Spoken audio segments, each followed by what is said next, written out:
मिठू, बाहर क्या कर रहे हो? इधर आओ, इधर आओ। अम्मी, अम्मी, मेरा मेरा तोता।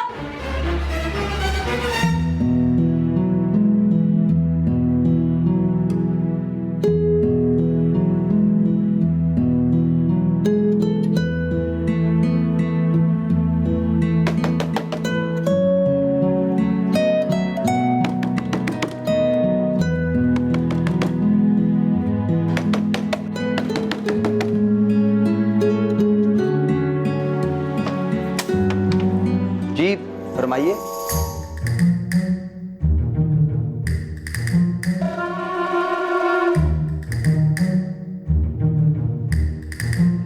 एक्सक्यूज मी, आप किसे ढूंढ रही हैं?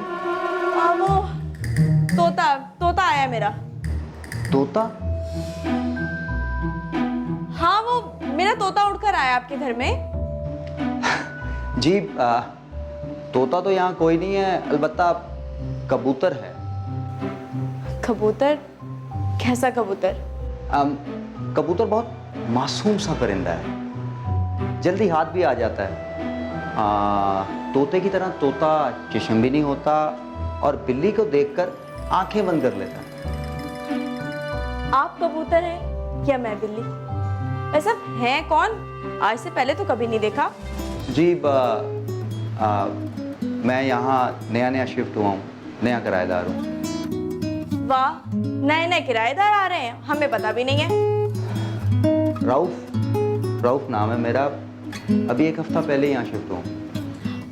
नबीला नाम है मेरा, पड़ोस में रहती हूँ।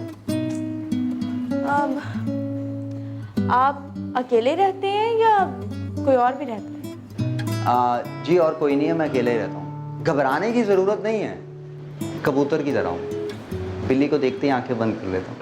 सीधी तरह से बताएं, मेरा तोता आया है या नहीं? जी मैंने नहीं देखा, आपको अगर नजर आए तो पकड़ लो। ठीक है, मैं जा रही हूँ, आपको नजर आए तो दे दीजिएगा। एक्सक्यूज मी, लेकिन मैं आपको बताऊंगा कैसे? मोहल्ले में सब जानते हैं मुझे, किसी भी बच्चे को मेरा नाम लेना घर आके दे देगा। लेकिन वो मैं चाह रहा था कि आपकी अमानत है, अगर आप खुद पता कर लेती तो। ठीक है, मैं जा रही हूँ।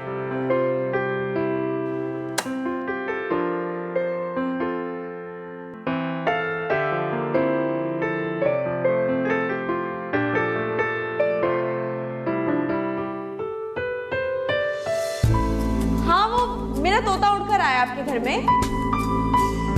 आप कबूतर हैं या मैं बिल्ली? ऐसा है कौन?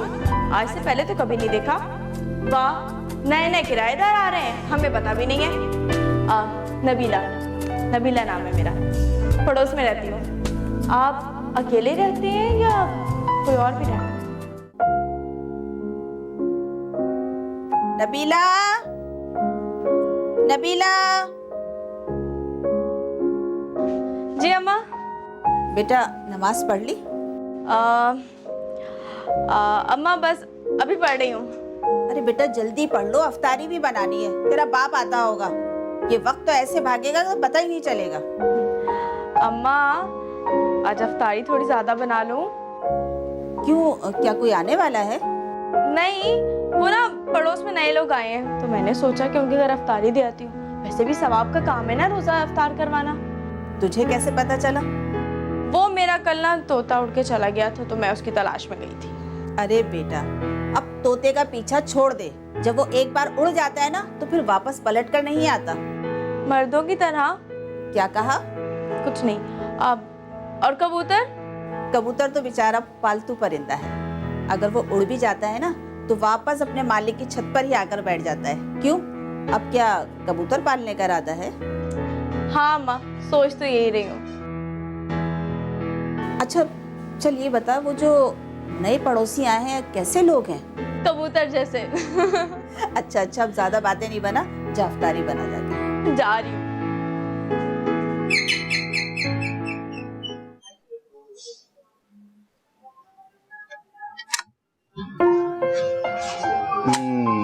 अस्सलाम वालेकुम। वालेकुम अस्सलाम। वो तोता आज भी नहीं आया? नहीं, मुझे पता है। तो आ गया होता तो आप लेके मेरे पीछे पीछे घर ना आ जाते। अच्छा, इसमें क्या है? अवतार है। आप क्या पूरे मोहल्ले को इफ्तारी करवाती? जी नहीं, सिर्फ आपके लिए लेकर आई हूँ। वैसे हम रमजान में ना सबको अफ्तार करवाते हैं, तो मैंने सोचा आपके घर से शुरू कर लेते हैं। वो आप सहरी भी करवाती हैं क्या? जी नहीं, अब ज्यादा फ्री होने की जरूरत नहीं है। वैसे अम्मा सिर्फ उन्हीं घर में अफ्तार भेजती है जहाँ से वापस आने की उम्मीद हो। ये तो मैं थी, चले आई। अच्छा, आप अंदर आए, सारी बातें क्या यहीं खड़े होकर करेंगी? अरे आप मेरी बात का बुरा ही मान गई। मैं तो इसलिए कह रहा था कि सहरी के टाइम पे भी अगर आप मुझे उठा देती तो मेरी आंख खुल जाती, कभी कभी बंदा सोया भी रह जाता। आप अपना नंबर दे दे, मैं मिस कॉल मार मार के उठा दूंगी। हाँ, ये आपने अक्लमंद वाली बात की है। आप ऐसा करें, आप मेरा ये कार्ड रखें।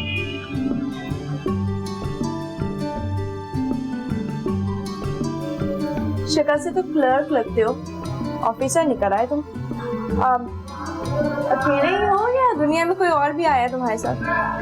जी नहीं, सब हैं लेकिन इस शहर में नहीं है। मैं यहाँ अकेला रहता हूँ। अच्छा, आप ये बर्तन अभी लेके जाएंगी या अफ्तारी के बाद? जी हाँ, अभी इस वक्त धो के लेकर आई, अम्मा ने कहा। अगर आप अफ्तारी के बाद ले जाती तो? ठीक है, मैं अफ्तारी के बाद आ जाती हूँ।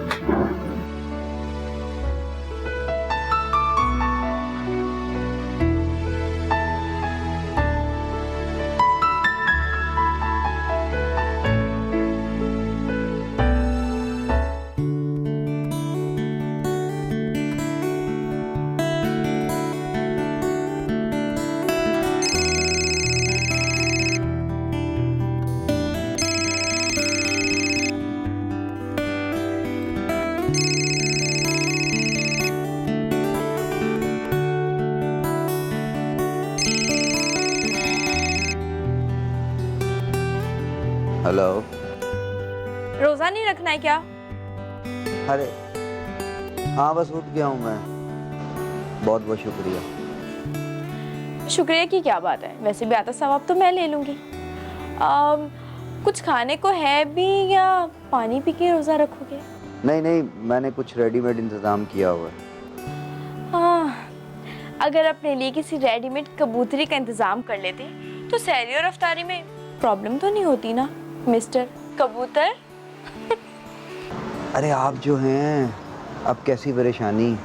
ज्यादा फ्री होने की जरूरत नहीं है, जाके सहरी की तैयारी करें। अल्लाह हाफिज। रऊफ की पूरी फैमिली लाहौर में रिहाइश पजीर थी, जबकि रऊफ कराची के एक प्राइवेट फर्म में मुलाजमत करता था। इसलिए कराची में तनहा किराए के मकान में रिहाइश पजीर था। पड़ोस में नबीला से मुलाकात हुई। शोख चंचल खूबसूरत नबीला रऊफ के दिलो दिमाग पर छा गई। मुसलसल मुलाकातों ने कुर्बत इख्तियार कर ली थी। मैं तुमसे शादी करना चाहता हूँ। नबीला, क्या है? ये क्या है? तलाक नामा है, और क्या।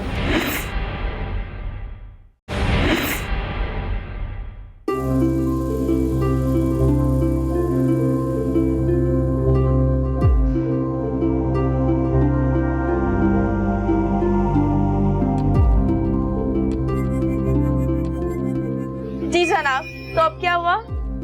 यार वो नींद नहीं आ रही थी। तो मैं क्या नींद की गोली हूँ? अरे यार, मैं तुमसे कुछ बात करना चाहता हूँ।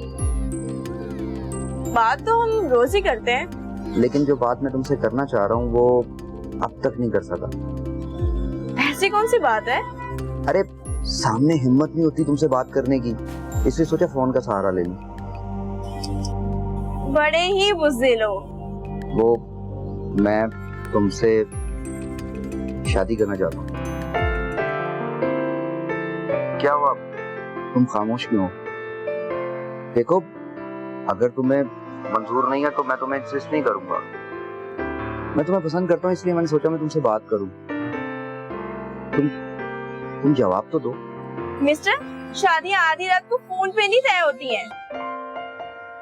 मैं बस आपकी रजामंदी चाहता हूँ।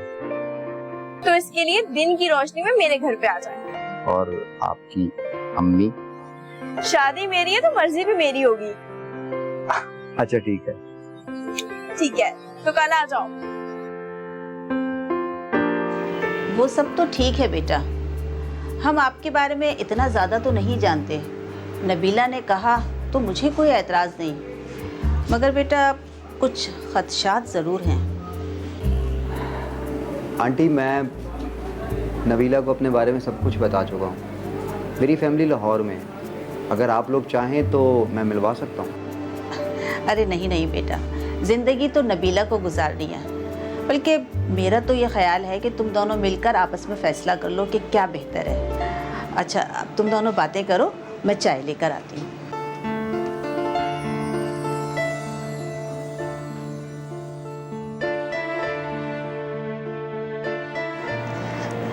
बस मेरी एक शर्त है। हाँ बोलो, तुमसे शादी करने के लिए मैं तुम्हारी हर शर्त मानने के लिए तैयार हूँ। आप मेरे माजी के बारे में कभी कोई बात नहीं करेंगे और शादी सादगी से होगी। हाँ ठीक है, मुझे कोई एतराज़ नहीं है। मैं कभी भी तुम्हारे माजी के बारे में तुमसे कुछ भी नहीं पूछूंगा। खुश? रऊफ ने नबीला को प्रपोज कर दिया तो नबीला भी इनकार ना कर पाई, लेकिन इसकी एक शर्त थी कि उसके माजी के बारे में कुछ ना पूछा जाए। रऊफ नबीला को हासिल करना चाहता था, इसलिए उसे सब मंजूर था। दोनों की शादी हो गई। नबीला के माजी में ऐसा क्या था जो वो छुपाना चाहती थी।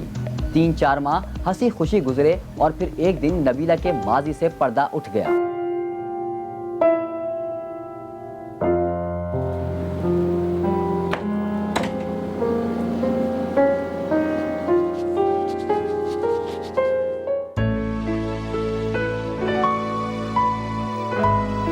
क्या ढूंढ रहे हो? यार वो ऑफिस से कोई इंपॉर्टेंट पेपर लेकर आया था, पता नहीं कहाँ रख के भूल गया हूँ, शायद अलमारी में रखे थे। तौबा, कितने भुलक्कड़ हैं आप। मुझे शादी से पहले नहीं पता था। अच्छा, अगर शादी से पहले पता होता तो क्या फ़र्क पड़ जाता? अरे बहुत फर्क पड़ता है। मुझे कहीं रख के भूल गए तो? अरे आपको हम कहीं रख के भूल सकते हैं क्या? आपको तो उस जगह पे रखा है जहाँ रख के अगर आपको भूल गए तो दिल की धड़कन बंद हो जाएगी। बातें बनाना बंद करें, फाइल ढूंढे। आती हूँ मैं।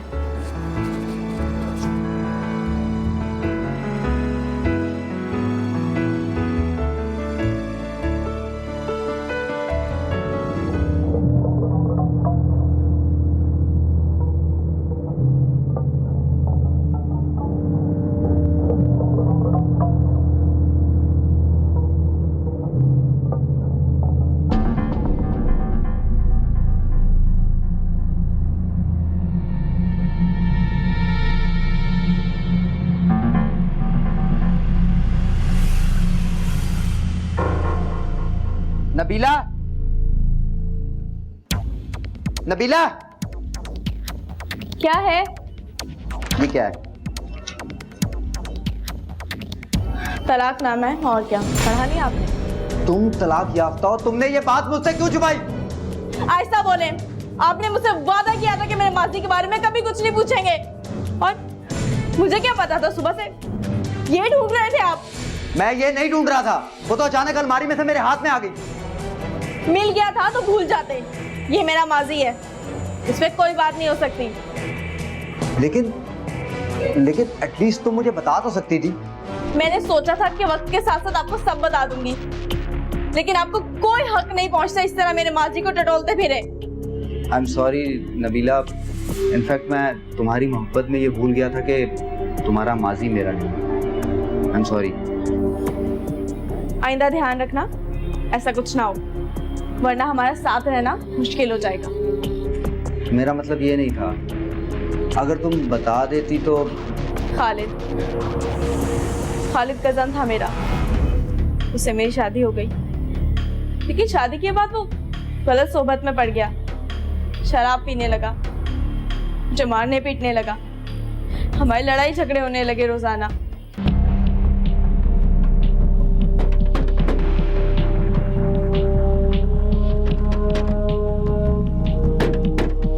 कौन?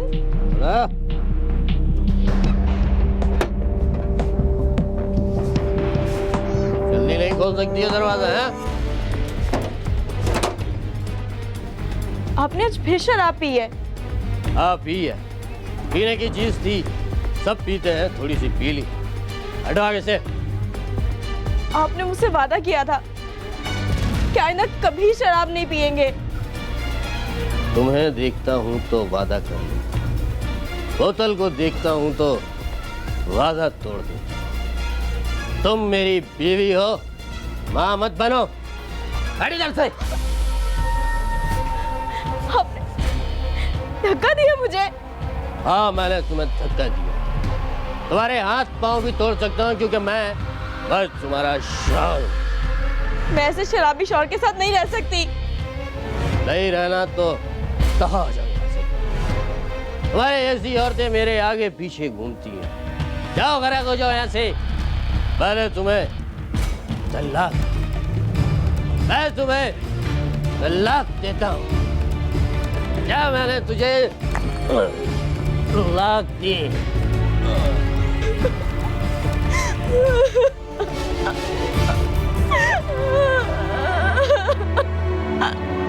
तो तुम्हारा एक बच्चा भी है? हाँ, खालिद ने अपने पास रख लिया और मैं घर चली आई और उसने मुझे तलाकनामा भिजवा दिया। इसमें कौन सी काबिल फख्र बात थी जो मैं आपको आके बताती। मुझे माफ़ कर दो नबीला, ये मेरी गलती है। मैं आइंदा कभी भी तुम्हें तुम्हारा माजी याद नहीं दिलाऊंगा। हमें साथ रहना है तो यही बेहतर होगा। अच्छा सॉरी ना, प्लीज़ अब मुस्कुरा दो प्लीज़। फाइल मिली आपकी? अरे यार कब से वही तो ढूंढ रहा था। ये रखें, चले मैं आपकी मदद करती हूँ, आ जाएं। फ़ोन पे किससे बात कर रही थी? शक कर रहे हैं मुझ पे? मैं जिससे चाहूँ बातें कर सकती हूँ। नबीला तुमने वापस नहीं आना क्या? नहीं रहो, तुम और मैं अब इकट्ठे नहीं रह सकते।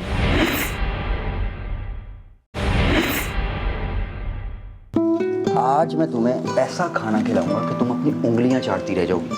अच्छा, इतना अच्छा खाना बनाते हैं आप? जी। अस्सलाम वालेकुम अम्मा। अस्सलाम वालेकुम। भाई माशाअल्लाह, आज क्या पक रहा है कि दोनों किचन में मसरूफ हैं? अम्मा ये कह रहे थे कि आज अपने हाथों से खाना बना के खिलाऊंगा। आंटी रोजाना ये पकाती है, मैंने सोचा आज मैं पका लूं। बड़ी किस्मत वाली है, वरना मर्दों को अगर सालन में थोड़ा सा भी नमक डालना पड़ता है ना तो 100 बातें सुनाते। आप रुकिएगा और आज खाना खा के जाइएगा। ये क्या है? यही तो लेकर आई थी। ये ले, तेरी खाला ने शादी का कार्ड भेजा है। अनिला की शादी तय हो गई है। अरे वाह, अनीला का रिश्ता तय हो गया। ये अनिला कौन है जिसकी शादी पे तुम इतनी खुश हो? मेरी खालाजाद बहन है और मेरी सबसे अच्छी सहेली। मैं तो भाई माइयों से पहले ही जाऊंगी। अच्छा आंटी ये शादी कहाँ है? बेटा शादी तो हैदराबाद में है और नबीला को तो 3-4 दिन पहले जाना होगा, तो रऊफ को साथ ले जाना। इन्हें कहाँ मिलेगी 3-4 दिन की छुट्टियाँ? हाँ वो आंटी अगर शादी कराची में होती तो मैं अटेंड कर लेता, हैदराबाद जाना थोड़ा मुश्किल है। मैं तो इतवार से पहले चली जाऊंगी। अभी छोड़ा हूँ तुम्हें। इतनी भी जल्दी नहीं है। आंटी खाना खा के जाइएगा, मैं बहुत अच्छा बनाता हूँ। देखते हैं आज आप क्या बना रहे हैं। भाई एक ये दे, एक ये दे दे, ये जो दोनों चीज़ें दे दे, और एक ना वो पानी की बोतल दे दे।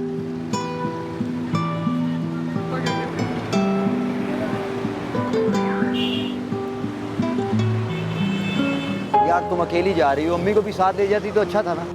ये दो पहले। और मैं ठीक हूँ, अपना पूरा ख्याल रखूंगी। आपको परेशान होने की कोई जरूरत नहीं है। अच्छा, और हाँ, जो खाना मैं फ्रिज में बना के रख के आई हूँ ना वही खाना है। खबरदार अपने बाहर से कुछ भी उल्टी सीधी चीजें लेके खाएं। हाँ हाँ बाबा ठीक है। अपना ख्याल रखिएगा। रऊफ के मुताबिक नबीला 3-4 दिन के लिए हैदराबाद अपनी कज़न की शादी में गई थी, फिर हफ्ते बाद लौटी थी। नबीला जब से शादी से वापस आई थी उसके रवैये में नुमाया तब्दीली रोनुमा हो गई थी। बात बात पर झगड़ना, रऊफ से उलझना, घर में दिलचस्पी ना लेना, हर वक्त मूड ऑफ रहना, ये सब कुछ परेशान कुन था। लेकिन रऊफ फिर भी खामोश रहा कि नबीला का मूड खुद ठीक हो जाएगा, लेकिन ऐसा ना हो सका। नबीला, नबीला उठो, मुझे ऑफिस जाना है यार, देर हो रही है। तो जाए, रोका है मैंने। यार मैं तैयार हो गया हूँ, नाश्ता बना के दो, तुमने अभी तक नाश्ता ही नहीं बनाया। मेरी तबीयत ठीक नहीं है, ऑफिस में कर लीजिएगा।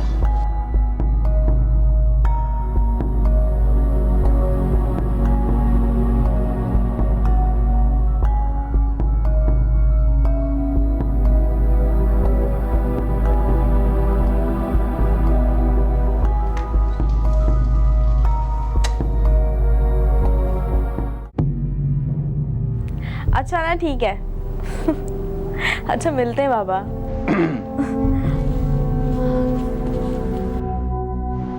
वो बहुत भूख लग रही है, कुछ खाने को दो। खाना नहीं बनाया, अब बाहर से खा ले। तुम नहीं खाओगी? मुझे भूख नहीं है। क्यों? सारा दिन क्या करती रही हो? मेरी तबीयत ठीक नहीं है। अच्छा, वैसे अभी जब तुम फोन पे बात कर रही थी तो बिल्कुल भी ये महसूस नहीं हो रहा था कि तुम्हारी जरा सी भी तबीयत खराब है। क्या मतलब है तुम्हारा? मतलब ये कि मैं कुछ दिनों से देख रहा हूँ कि तुम्हारा रवैया मेरे साथ बिल्कुल भी ठीक नहीं है।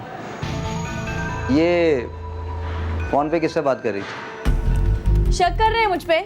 मैं जिससे चाहूं बातें कर सकती हूँ। गुलाम नहीं हूँ तुम्हारी। जा रही हूँ मैं। कहाँ जा रही हो? अपनी माँ के घर जा रही हूँ। नहीं रोक सकते तुम मुझे, हटो। रऊफ के मुताबिक नबीला ने छोटी सी बात को बहाना बनाया और रऊफ से लड़कर माँ बाप के घर चली गई थी। नबीला के रवैये में अचानक इतनी तब्दीली रऊफ के लिए नाकाबिले फहम थी, लेकिन इसका ख्याल था कि गलती इसी की है, इसे नबीला पर शक नहीं करना चाहिए था। लिहाजा रऊफ ने नबीला को मनाने की बार बार कोशिश की, लेकिन नाकाम रहा। और फिर हेलो, हाँ नबीला, तुमने वापस नहीं आना क्या? नहीं रहो, तुम और मैं अब इकट्ठे नहीं रह सकते। भाई क्यों नहीं इकट्ठे रह सकते यार? क्योंकि तुम मुझ पे शक करने लगे हो और ये मैं बर्दाश्त नहीं कर सकती हूँ। तुम ऐसा करो, मुझे तलाक दे दो। नबीला, नबीला ऐसे कैसे हो सकता है? मैं तुमसे प्यार करता हूँ, मैं तुम्हारे बगैर नहीं रह सकता। तुम प्लीज एक बार मुझसे मिल लो, एक बार। तो मना कर दिया ना, जब मुझे नहीं मिलना तो नहीं मिलना। बार बार फोन करके मुझे तंग मत करो। तुम समझ क्यों नहीं रही हो मेरी बात को यार? मैं ठीक है, तुम मुलाकात के लिए इतनी ही जिद कर रहे हो तो हम मिल लेते हैं, लेकिन किसी तीसरी जगह पे।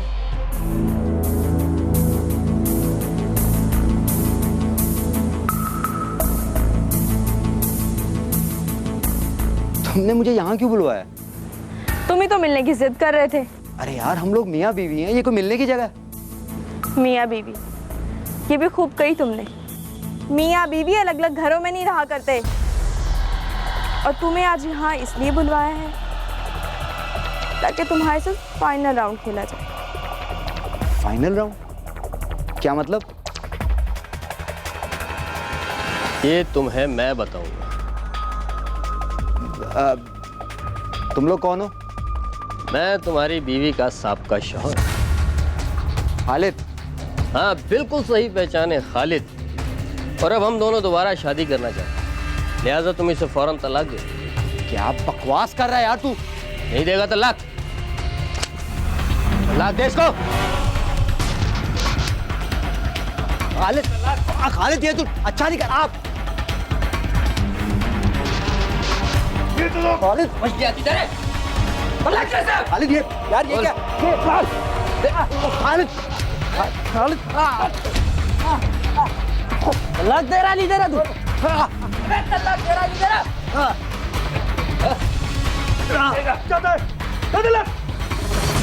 ये तलाक दे।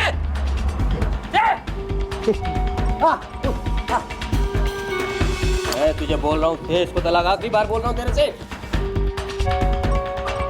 खाली तुम हट जाओ, वरना ये कभी ना कभी हम दोनों के बीच में आता रहेगा।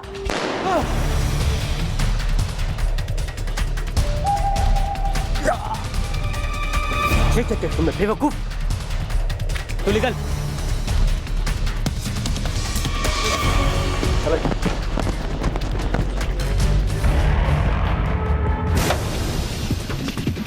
नबीला, ये क्या किया तुमने?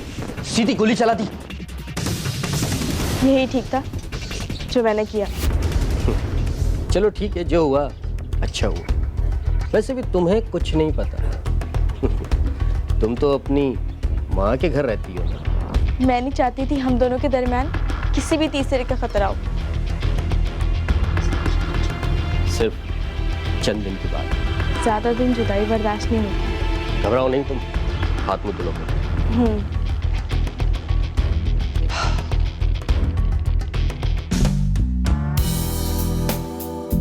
ह्यूमन पर्सनैलिटी की अगर बात करें तो उसमें दो चीज़ें बहुत इंपॉर्टेंट होती हैं, एक IQ इंटेलिजेंस और एक EQ emotional intelligence. Emotional intelligence बाज़ औक़ात एक ज़हीन से ज़हीन इंसान को बहुत बुलंदी पे भी पहुंचा सकती है, या वही उसका गलत इस्तेमाल उसको बुलंदी से नीचे भी ला सकता है। इमोशनल इंटेलिजेंस आम ज़बान में अगर हम इसको बात करें तो जज्बात पे कंट्रोल ना होना, जैसे कि हाँ इस कहानी में नबीला ने किया। उसको अपने इमोशंस, अपने जज्बात पे कंट्रोल नहीं था, जिसकी वजह से उसने एक बहुत बड़ा गलत फ़ैसला किया और अपने दूसरे शौहर खालिद को कत्ल कर दिया।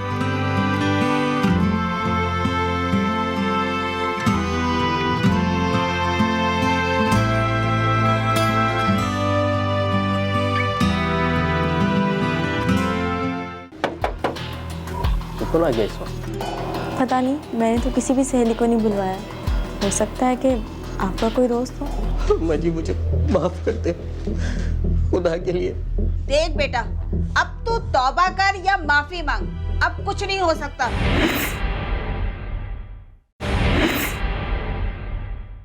एक महीना हो गया, क्या कर रहा है? मैं तो खुद तुमसे यही पूछने वाला था। कोई गड़बड़ होनी होती तो हो जाती ना अब तक। पुलिस को नामालूम शख्स की लाश मिली होगी और ईदी साहब ने दफना दी होगी। अपनी पुलिस तो वैसे भी नामालूम को नामालूम ही रहने देती है। अकेला रहता था वो कराची में। अकेले बंदे की क्या जिंदगी होती है। तो फिर कब बन रही हो मेरी दुल्हन? जब दूल्हा चाहेगा दुल्हन बन जाऊंगी।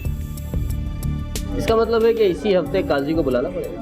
औज़ु बिल्लाहि मिनश शैतानिर रजीम, बिस्मिल्लाहिर रहमानिर रहीम। नाम? मोहम्मद खालिद।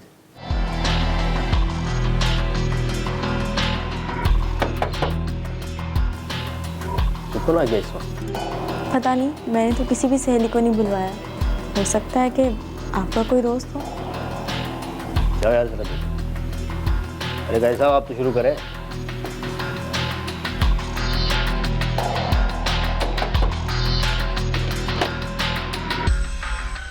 खालिद का है?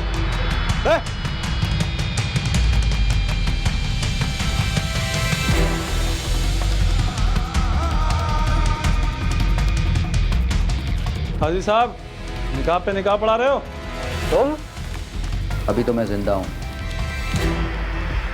तुम जिंदा हो? हाँ, मैं। बिल्ली ने तो भरपूर वार किया था और मेरी भी आंखें बंद थी, लेकिन वो ऊपर वाला जाग रहा था। मैडम, आपने तो गोली मार दी थी, बस निशाना खता हो गया। पहले शोर के साथ भागने की इतनी जल्दी थी कि ये भी चेक नहीं किया कि दूसरा शोर जिंदा है या मर गया। ठीक है तुम बेवकूफ। तू निकल।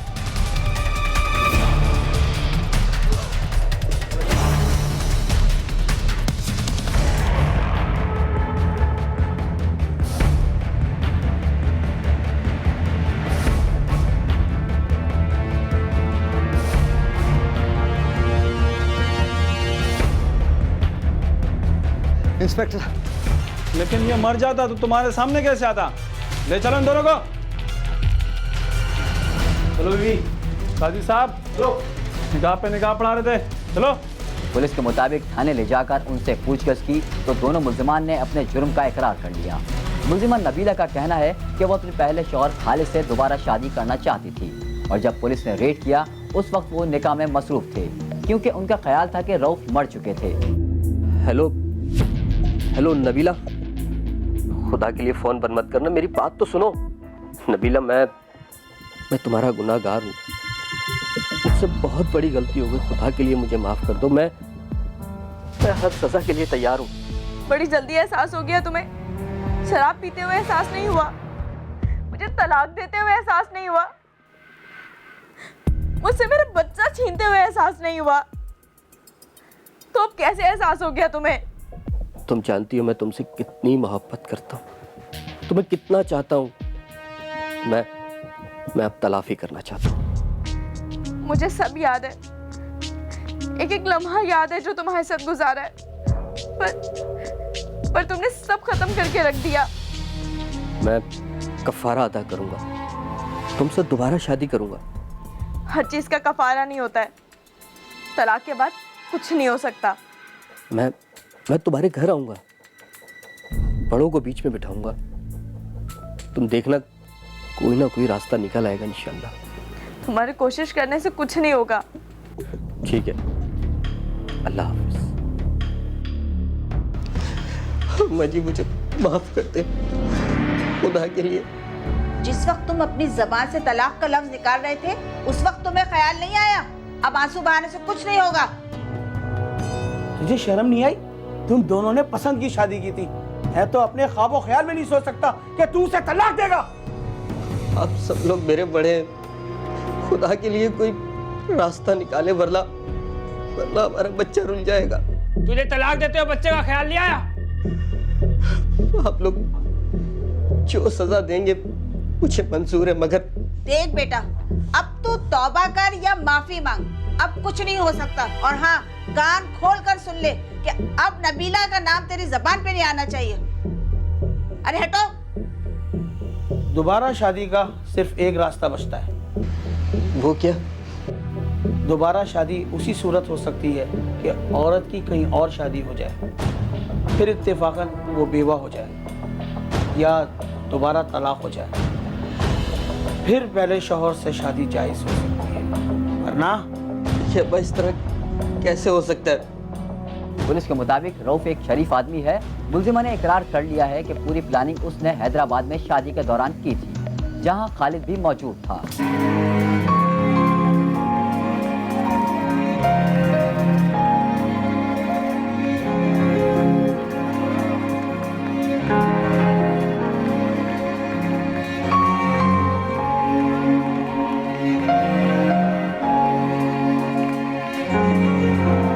अगर वो अब्दुल रऊफ से बात करती और उसको सही तरीके से अपने पहले शौहर के पास वापस जाने या फिर अपने बच्चे को हासिल करने के बारे में कुछ डिस्कस करती तो शायद कोई रास्ता इख्तियार हो जाता, एक सही रास्ता।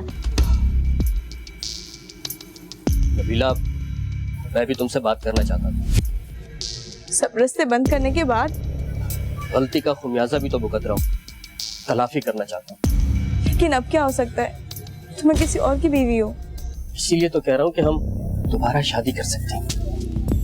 अगर मैं तुम्हारी बात मान भी लूं तो तुम्हारा क्या भरोसा है? अब क्या दिल चीर के दिखाऊं या बच्चे के सर पे हाथ रख के यकीन दिलाऊं? इसकी कोई जरूरत नहीं है, लेकिन रऊफ बहुत शरीफ आदमी है। इसीलिए तो कह रहा हूँ कि हमारा काम और आसान हो जाएगा।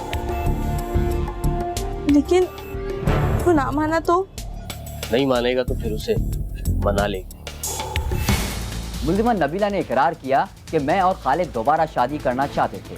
मुलजिमा के मुताबिक उसने पहले घर के हालात ख़राब किए, रऊफ से तलाक का मुतालबा किया, लेकिन जब रऊफ ने तलाक देने से इनकार किया तो मुलजिमान ने उसे रास्ते से हटाने का फैसला किया। जबकि पुलिस का कहना है कि मुलजिमा नबीला एक बहुत चालाक लड़की है, जिसने अपने साबका शौहर को हासिल करने के लिए बड़ी होशियारी से एक लंबी प्लानिंग तरतीब दी। इन्वेस्टिगेशन अफसर के मुताबिक रऊफ ने जख्मी होने के बावजूद हिम्मत की और 15 पर पुलिस को इत्तला दी, जिससे न सिर्फ उसकी जान बच गई बल्कि मुल्जिमान भी अपने अंजाम को जा पहुंचे। कहा किसी की हिमायत में मारा जाऊंगा, मैं कम शनास मोहब्बत में मारा जाऊंगा। मैं मारा जाऊंगा पहले किसी फसाने में, फिर उसके बाद हकीकत में मारा जाऊंगा।